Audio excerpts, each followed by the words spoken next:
Banawi, gala na naman. Ito nga pala yung pangalawang beses kong makapunta sa Banawi. Thank you, Lord.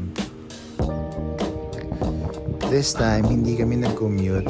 Kasi last time na pumunta kami rito, nag-commute kami. Pero ngayon, kasama na namin si Jackpot.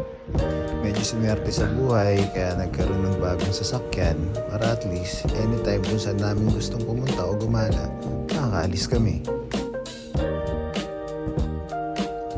Wala pa kami sa Banawi pero napakadami namin nadadaan ng view kaya puro kami stopover.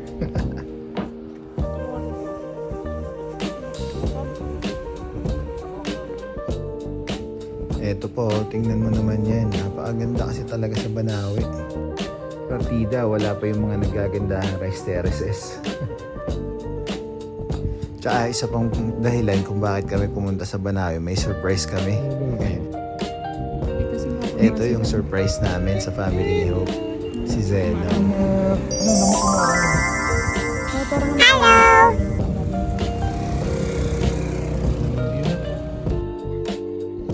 Napakaganda, di ba? Nga pala, naalala ko, yung mga bundok na yan yung mga dinaanan naming daan. So, isang oras kaming nagsisigzag dyan. Actually, nagkamali ako ng daan. Diyan kasi tinuro ng mapa na mas mapapabilis yung biyahe namin. Pero grabe yung zigzag. Promise. At ito na nga, nakarating na kami sa Banawi. Wow!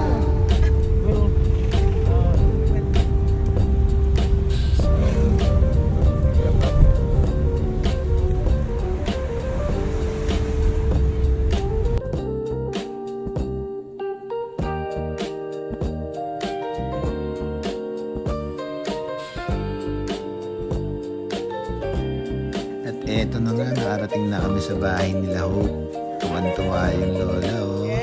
Napaka-cute naman kasi talaga ni Zenon, di ba? Ang pogi-pogi, ang sarap kurut-kurutin.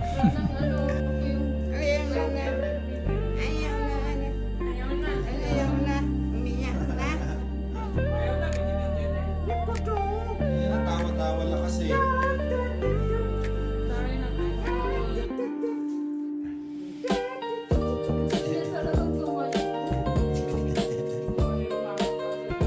Ayan na nga, pati si Tita Ninang nakisali na sa harutan. Napakapit lang talaga ni Zenon.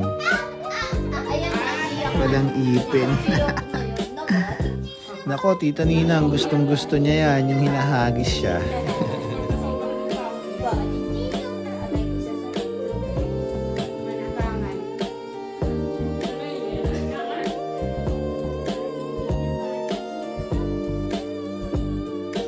Labas lang ng bahay nila Hope yan, pero may mga rice terraces na.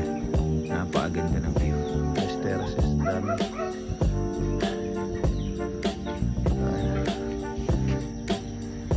Gising agad ang pinatulog ko. Hello! Ba't ka naman nagising agad? Ha?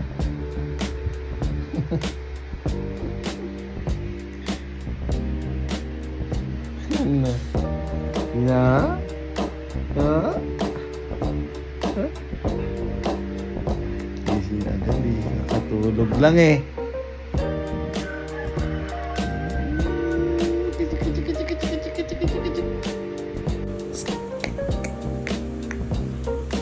Yes po. Napaka-pogi naman talaga niya. This is talaga naman.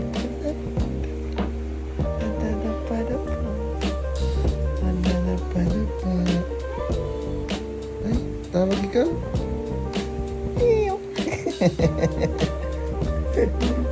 Ano ba yung gano'n, anak? Ha?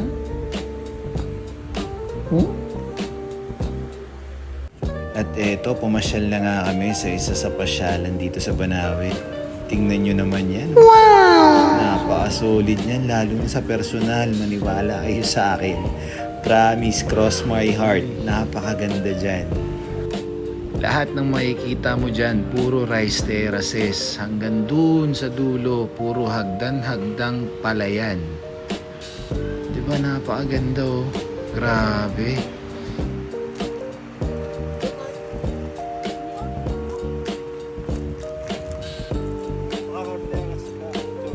Dapat pa-picture ka na, Pogi.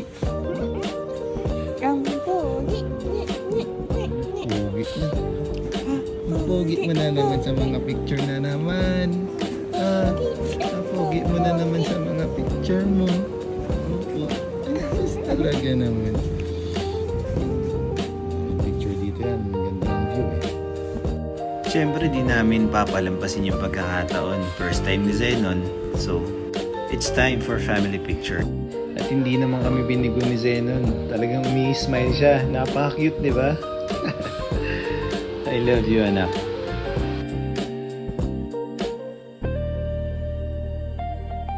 Zenon? At eto, magla-lunch naman kami sa Hello? city. Yung bundok sa pinakadulo, doon kami galing. At alam nyo ba, dati ang alam ko, yung nasa 20 na rice terraces, yun lang ang rice terraces. Pero mali ako. Lahat ng bundok sa Banawe is rice terraces. So kahit saan kayo lumingon, rice terraces. Solid, di ba? Ano? Ang tagal ng order, si Zenon na lang ang kakainin.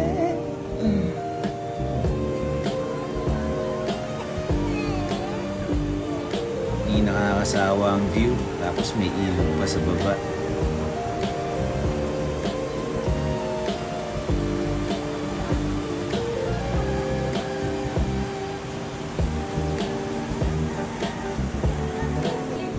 Dito, nag-iinarte na ang prinsipe, kaya susubukan ko ng patulugin. Hindi na po. Daddy's duty. Hindi ka mapapagod kargahin ng batan to, lalo na ganito yung view na makikita mo.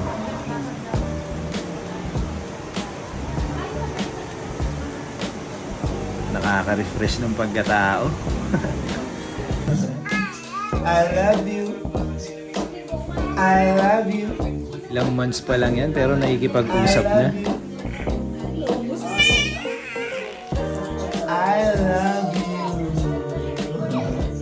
I love you.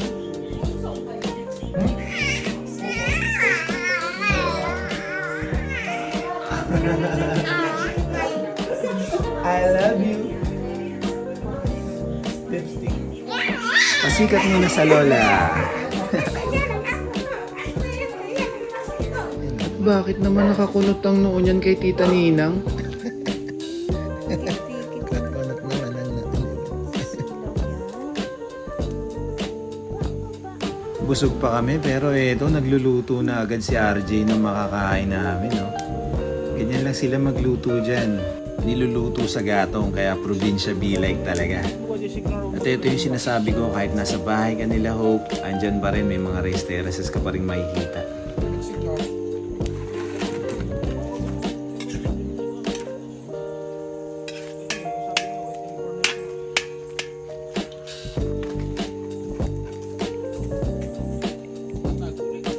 Ang sarap nito. Niluto ba naman sa gatong eh. Bakbaka na ha. Anak ko, ang ganda ng view dito, anak. Ang ganda ng pogi naman anak ko. Tingnan mo naman yung view na yan, no? Ang tawag sa river na to? Snake River. Ayos.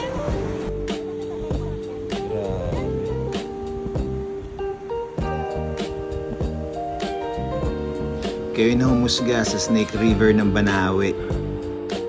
Napakaganda, di ba? Tapos nga pala, dun sa dulo, merong hot spring. Dun pumupunta yung mga turista. Grabe, ang ganda mo, Snake River. Solid. Sheesh! Parang Amazon River pero Philippines. Grabe. Zenon. Zenon. Zenon. Ito talaga ng anak ko na yan. Asis, ang pogi-pogi naman. Ang pogi-pogi naman. Ang pogi-pogi naman. I love you. I love you, my boy. I love you. I love you. I love you.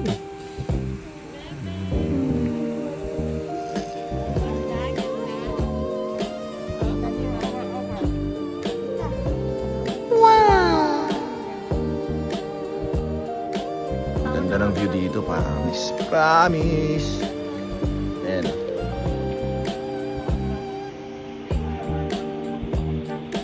Snake River ng Banawe.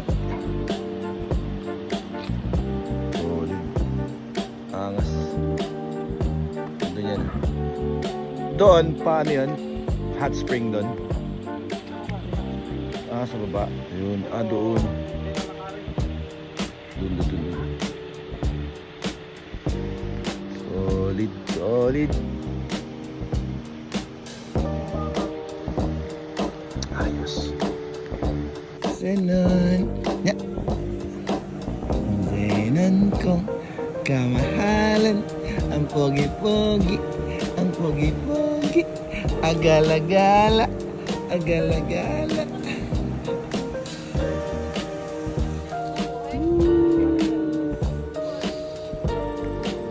God damn, napaka-solid naman talaga. Sorry pero hindi ako nagsawang videohan. Tapos yan meron pa rin rice terraces sa baba. Grabe. Mapapasabi ka talaga ng piliin mo rin ang Pilipinas.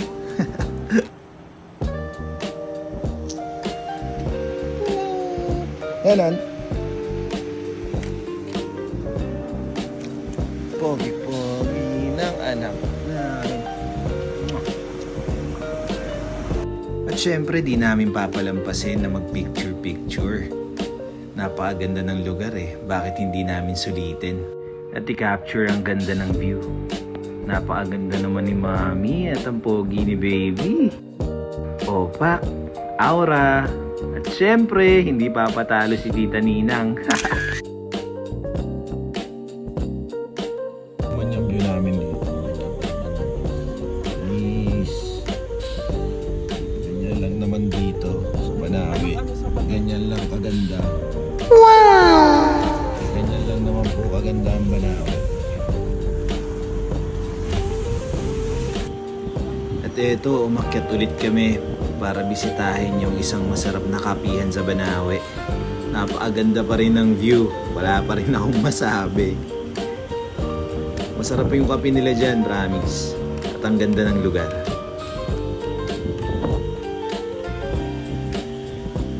Yan nga pala yung main city at dyan din kami nag-lunch.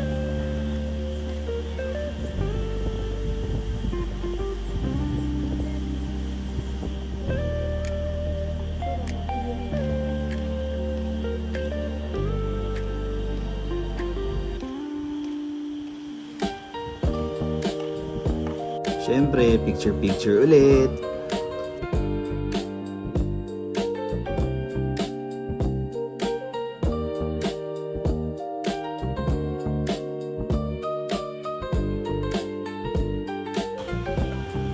Masarap na kape, tapos ganyang view. Ay, sarap mabuhay. At may pogi ka pang baby at magandang mami. Grabe. Thank you, Lord. This view.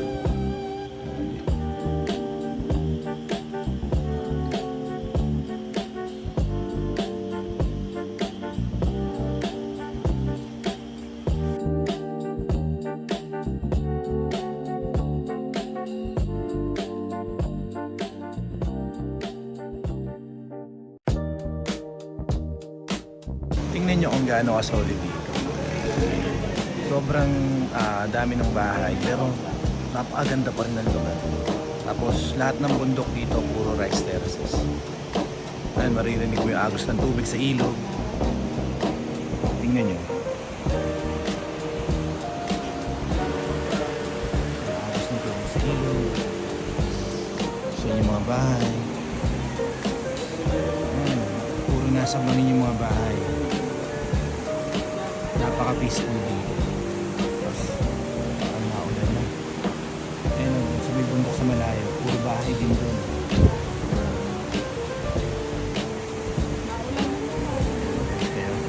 Ayan, yung school yan.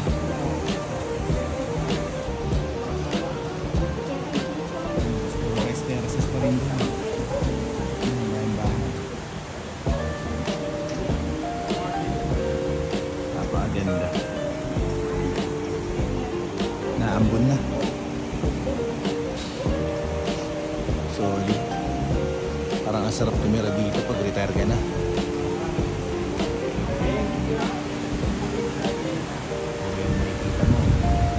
Thank you, Banawe. Sa ulitin. Napakaganda.